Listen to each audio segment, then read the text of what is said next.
आता आपल्यासोबत राजश्री शाहू शिक्षण सेवा आघाडीचे प्रमुख नेते मार्गदर्शक आणि भोगावती सहकारी साखर कारखान्याचे विद्यमान चेअरमन प्राध्यापक शिवाजीराव आनंदराव पाटील आपल्यासोबत आहेत. त्यांच्याशी आपण बोलणार आहोत.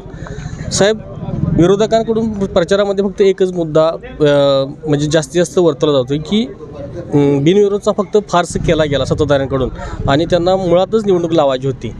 काय स्पष्टीकरण द्याल? भोगावती शिक्षण प्रसारक मंडळाची निवडणूक मिटावी यासाठी भोगावतीच्या संचालकांनी सुरुवातीला जाहीर केलेलं होतं की कोणी या निवडणुकीमध्ये फॉर्म भरायचा नाही आणि एकूण निवडणूक प्रक्रिया शांततेनं आणि मिटण्याच्या दृष्टीनं पुढं जावी यासाठी आपला अडथळा कोणाचा होऊ द्यायचा नाही हा पहिला आमचा निर्णय होता. आणि त्या पद्धतीनं आम्ही संचालक मंडळाने या परिसरामध्ये असणाऱ्या भोगावती साखर कारखान्याची आणि त्या शिक्षण संस्थेची अवस्था बघून 15-20 लाख रुपये विनाकारण खर्च करण्याऐवजी आणि सभासदांच्या माती मारण्याऐवजी ही निवडणूक मिटवण्याच्या दृष्टिकोनातून 3-4 वेळा बैठका घेतल्या. माघारच्या आदल्या दिवशी ज्या प्रमुख नेते मंडळींची प्रत्येक पक्षाच्या गेस्ट हाऊसला जी बैठक झाली त्या बैठकीमध्ये त्यांच्याकडूनच प्रस्ताव आला की सत्तारूढ गटाला 7 सीटा द्यायच्या आणि विरोधकांनी 6 सीटा घ्यायच्या आणि ही निवडणूक मिटवायची. आम्ही थोडासा विचार करून त्याही गोष्टीला संमती दिली आणि ही निवडणूक मिटवायचा आम्ही निर्णय घेतला. आणि सर्वांनी ठरवलं साधारण 12:30 वाजता आम्ही तिथून बाहेर पडलो. परत दुपारी 5 वाजता एकत्रित जमायचं आणि 13 नावं कोण आहेत ती बघायचं आणि राहिलेल्या लोकांना ज्या त्या पक्षाच्या लोकांनी जबाबदारीनं माघार घ्यायला व्हायची यासाठी 5 वाजता आम्ही ती बैठक नियोजित केली होती. ही आमचे विरोध कारखान्यामध्ये आमच्या विरोधात असणारी सगळी मंडळी परत त्या ठिकाणी गेस्ट हाऊसलाच बसलीत आणि अर्ध्या तासामध्ये त्या 6 सीटा कुणाला विभागून द्यायचा याच्यामध्ये त्यांचा वाद झाला आणि 4 दिशेला 4 तोंड करून ती त्या ठिकाणावरून निघून गेली. आणि मग हे आपलं मिटत नाही, 6 सीटामध्ये भागत नाही हे लक्षात आल्यानंतर भाजप आणि शिवसेनेचे काही प्रमुख नेते मंडळी ही गेस्ट हाऊसमध्ये आम्हाला भेटायला आली.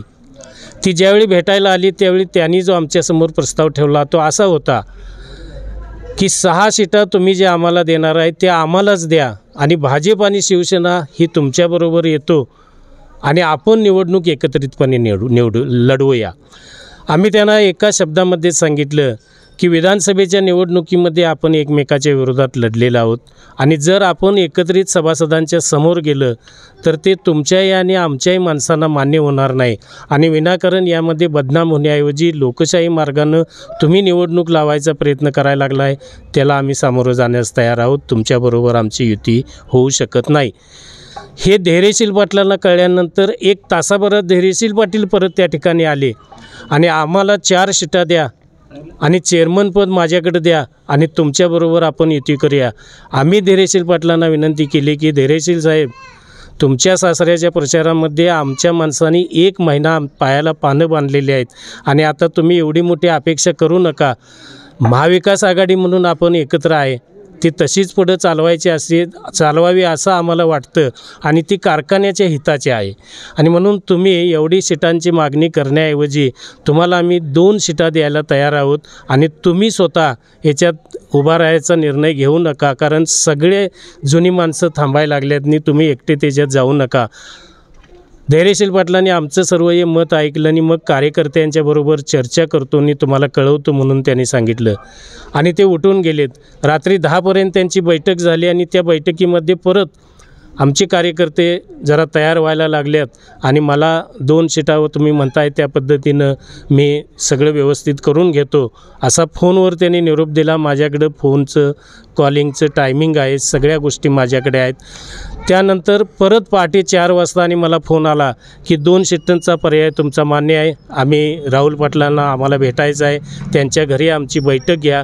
ठीक आहे म्हटलं. सकाळी 8 वाजता तुम्ही कोल्हापुरात या.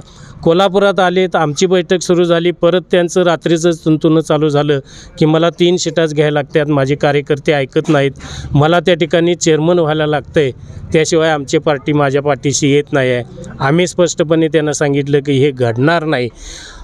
जवळजवळ 10:30, 11, 11:30पर्यंत हे सगळं आमच्याबरोबर चर्चा करत होते आणि त्याचवेळी धैर्यशील पाटलांची 3-4 माणसं कळंब्याच्या कार्यालयात कुठेतरी त्यांची विरोधकांची बैठक चाललेली होती, त्यांच्याबरोबर पॅनेलची रचना ही त्यांची चाललेली होती. हे आम्हाला कळल्यानंतर आम्ही धैर्यशील पाटलांनाही स्पष्ट सांगितलं की तुम्ही लोकशाही मार्गाने निवडणूक लढा. आणि एवढं सगळं रामायण घडूनसुद्धा कारखान्याचे चेअरमन किंवा कारखान्याचे संचालक हे आमच्याबरोबर बोलले नाहीत म्हणून ही निवडणूक लागली असा अपप्रचार ते करतायत. मी सभासदांना अगदी मनपूर्वक या ठिकाणी विनंती करून सांगतो की या सगळ्या चोराच्या उलट्या बोंबा आहेत. आपणच सगळं करायचं, आपणच सगळं घडवून आणायचं आणि दुसऱ्याच्या माती मारायची ही त्यांची आत्ताची सवय नाही.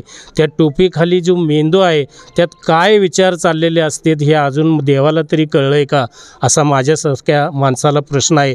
मी सभासदांना विनंती करतो की 100% ही निवडणूक पुढं जावावी, ही निवडणूक होऊ नये म्हणून ज्यांना पॅनेलमध्ये घेऊन तुम्ही निवडणूक लढता आहात ती निवडणूक थांबावी म्हणून हायकोर्टामध्ये रीट दाखल केलेले बबन पाटील कोणाच्या पक्षाचे हो? मग तुम्हाला का निवडणूक नको आहे? ती थांबवण्यासाठी तुम्ही हायकोर्टापर्यंत का जाता? आजच हायकोर्टानं तुम्हाला चपराक दिली आणि ही आमच्या विजयाची नांदी आहे. ही निवडणूक घेणारच म्हणून हायकोर्टानं धर्मादाय आयुक्ताला कळवलेलं आहे आणि त्या पद्धतीनं 2 तारखेला ही निवडणूक 100% होणार आणि त्यांचं अपील हे फेटाळून लावलेलं आहे. इथंच त्यांचा पराभव झालेला आहे आणि त्यांनी आता सभासदांची दिशाभूल करू नये. कुठल्याही प्रकारचा विश्वास त्यांच्यावरती सभासदांचा राहिलेला नाही. मी सभासदांना परत एकदा या ठिकाणी सर्व संचालकांच्या वतीनं, नेते मंडळींच्या वतीनं ही ग्वाही देतो की या शिक्षण प्रसारक मंडळामध्ये 5 वर्षे निवडून आल्यानंतर त्या संचालकाचा कार्यकाल संपेल आणि दुसरे संचालक त्या ठिकाणी येतील अशी घटना दुरुस्त आम्ही करून घेणारच. आणि लोकशाही दुरुस्तीचा विषय निघाला आहे ते सांगतात की आतापर्यंत सत्ताधाऱ्यांना जमलेलं नाही, ते आम्ही पहिल्या वर्षात करणार. तुम्ही आहे ना त्या सत्तेमध्ये, फक्त आम्हीच नाही तुम्ही त्या सत्तेमध्ये आहात आणि तुम्ही त्यातच खोड गाठला आहे. खऱ्या अर्थानं त्या पॅनेलमध्ये असणारी जी प्रमुख माणसं आहेत त्यांचेच संचालक त्या जे कोर्टात गेले त्यामध्ये आहेत. 2021ला या संस्थेची निवडणूक नियमानं त्यांना पूर्ण कार्यकाल होऊन लागायला पाहिजे, पण त्यांनी बोगस जनरल सभा दाखवली आणि यांच्याच बगलबच्च्यांच्या सह्या त्या ॲफिडेविटमध्ये आहेत आणि ते कोर्टात दाखल करून हे संचालक 5 वर्षासाठी निवड झालेले आहे असं खोटं सगळं रेकॉर्ड त्यांनी कोर्टात दाखल केलं. ते सिद्ध करायला आज 2025 आम्हाला आलं आहे. आणि म्हणून भविष्यामध्ये असं कुठल्याही प्रकारचे या संस्थेमध्ये तांत्रिक वाद किंवा न्यायालयीन वाद उत्पन्न होणार नाही अशा पद्धतीची घटनादुरुस्त आम्ही करूनच घेणार आणि कायम ही संस्था सभासदांच्या मालकीचीच ठेवायचा आम्ही प्रयत्न करणार आहे. आणि मला खात्री आहे की सभासदांचा आमच्यावरती पूर्ण विश्वास आहे आणि या निवडणुकीमध्ये आम्हाला ते प्रचंड मताधिक्यानं विजयी करतील. मी विनंती करतो त्यांना की आमच्या 13ही संचालकांना प्रचंड बहुमताने विजयी करावं. आमचं चिन्ह कबशी आहे आणि त्या कबशीवरती शिक्का मारून या संस्थेच्या उन्नतीसाठी, या संस्थेच्या भरभरासाठी आम्हाला यशस्वी करावं अशी मी त्यांना विनंती करतो. अशाच नवीन अपडेट्स आणि आपल्या भागातील बातम्यांसाठी या चॅनलला लाईक करा, शेअर करा आणि सबस्क्राईब करा.